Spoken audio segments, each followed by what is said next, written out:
Since returning from his thumb injury in Week 7, Dak Prescott has been an interception-prone quarterback. In a season where he has only started 12 games, he surpassed his career-high interceptions and led the league along with Davis Mills with 15 picks on the season. But it has been the talk of NFL Twitter and beyond saying that Dak is not responsible for all these interceptions, and actually more than half of them can be attributed to his receiver's inability to secure the catch or just an unlucky deflection. So in this video today, we're going to put that to the test, and we're going to check and see every Dak interception from the regular season and tally which ones are Dak's fault and which are not. Let's get right into it. And now in the intro, I did say that in Week 7 he did turn into an interception-prone quarterback, but prior to that, Week 1 versus Tampa, he did have an interception. And I think what happens here is he just feels the pressure and feels like he needs to get the ball out, and this is the first guy that he sees, and there technically is no one around him, but someone jumps it shortly.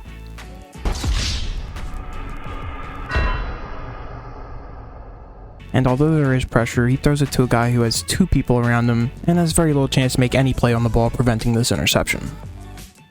And then we hop in right into Week 8 against Chicago, where Dak will drop back, see CeeDee Lamb coming over the middle, and I don't think he has any idea that Eddie Jackson is on his heels, ready to jump this route from the time that the ball is snapped.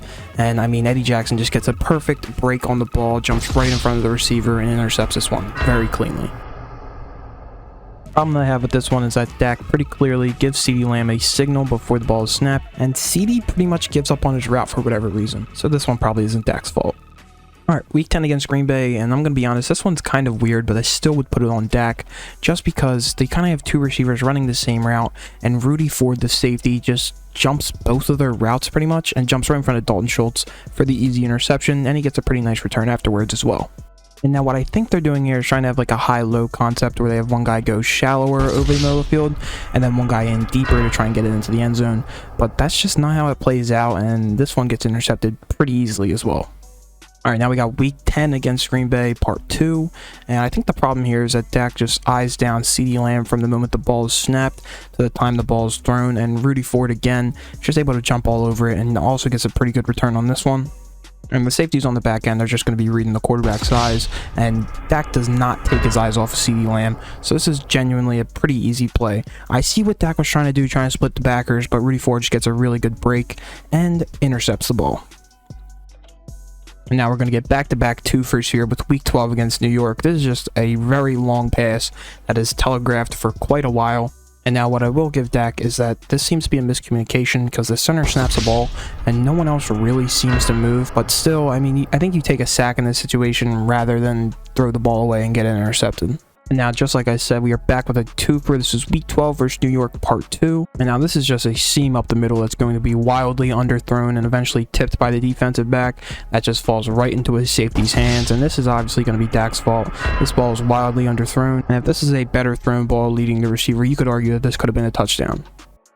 Alright, now we're on to Week 13 versus Indianapolis, and what happens here is pretty much Stephon Gilmore runs the route for Michael Gallup, and he finds himself in a very good position to make a play on the ball, and eventually gets the interception and gets a pretty nice run back. And now Gallup does fall down, but if he didn't fall down, he would not have been open anyway, and I mean, this is just fully on Dak, and it's just a bad play with how clean the pocket was.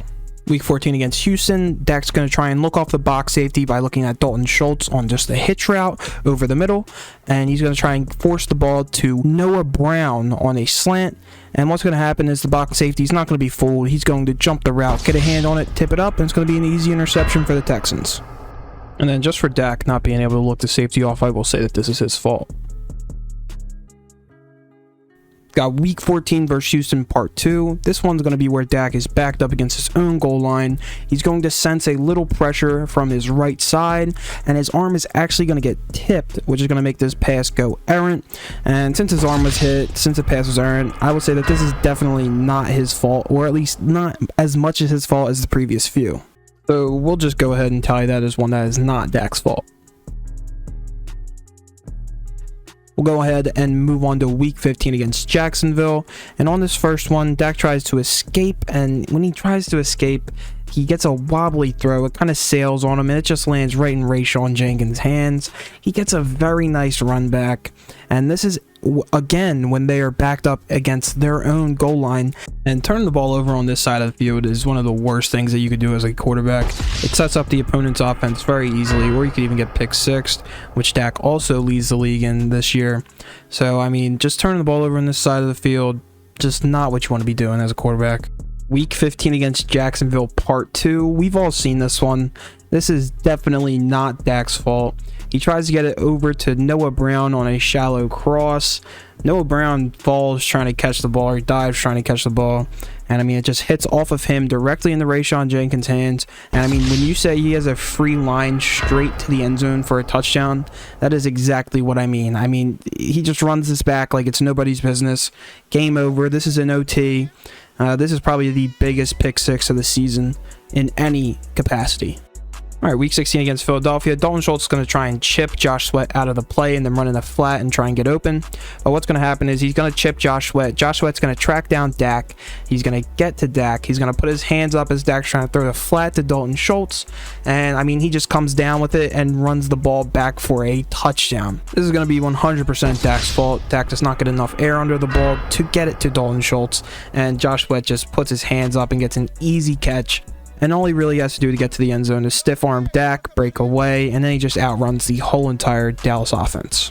In week 17 against Tennessee, we have another case of Dallas Cowboy Butterfingers. Dak Prescott reads the defense perfectly and delivers a pass right on the hands of Peyton Hendershot. He's just not able to corral it and make the catch, and it eventually pops out of his hands and is intercepted by the Tennessee defender. First, Tennessee, we have another 2-interception game for Dak. What's going to happen here is the tight end's going to try and run an out route. He's matched up with Kevin Byard, who's obviously one of the best ball hawks in the league since he's entered. He has a whole ton of interceptions, and he just reads Dak and the tight end the whole way. Eventually, when the ball comes, he jumps it, gets a pretty nice run back on the interception as well, and sets up his offense around midfield. This is just a televised pass with Dak not being able to read the leverage of the DB, so this is going to be his fault. And now last but certainly not least is going to be week 18 against Washington. Dak is just trying to get the ball on an out route, but William Jackson reads it the whole entire way. Another turnover in his own end of the field. And then William Jackson, he just jumps this and he runs it all the way back for a touchdown. He doesn't even really run it. He kind of just walks his way in. We're going to label this one as Dak's fault, and now we're going to tally it all up and let you know what we got for the season. So for our final tally, we had 11 being Dak's fault, and 4 being on either the receiver or something else causing the interception. And as we go through a final look of every interception that Dak threw this season, I just want to say thank you guys for watching, and make sure that you subscribe if you want any more. And make sure that you enjoy this year's NFL playoffs, and comment who you think will win the Super Bowl.